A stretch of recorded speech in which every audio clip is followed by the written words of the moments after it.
না, এভাবে তো কাজ কাম করে আর সংসার চলতেছে না। কি করা যায় কত? হন, বেশিটা ইনকাম করবেন নলি আর অল্প দিনে বড় লোক হবেন নলি, বুঝছো? আমাদের চিন্তাই করা লাগবো, চিন্তাই করলে বেশিটা ইনকাম হওয়া যাবো, আর অল্প দিনে বড় লোক হওয়া যাবো। তাই নু। তাহলে চল, দোকান থেকে একটু বন্দুক কিনে চিন্তা করা শুরু করি, চল। ঠিক আছে, চল। কত পিসের চালান? ওকে, মাল ঠিক মতো জায়গা মতো পৌঁছে দেবো।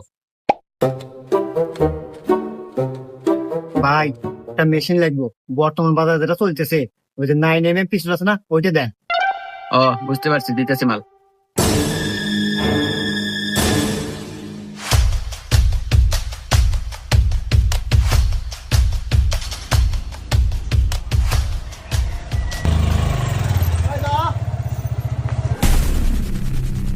এই, আমরা কিডন্যাপার আর তুই হন কিডন্যাপ। তোর এই গাড়ি, মোবাইল, গড়ি, মানি ব্যাগ যা আছে সব জেন থেকে ফোট, নইলে কিন্তু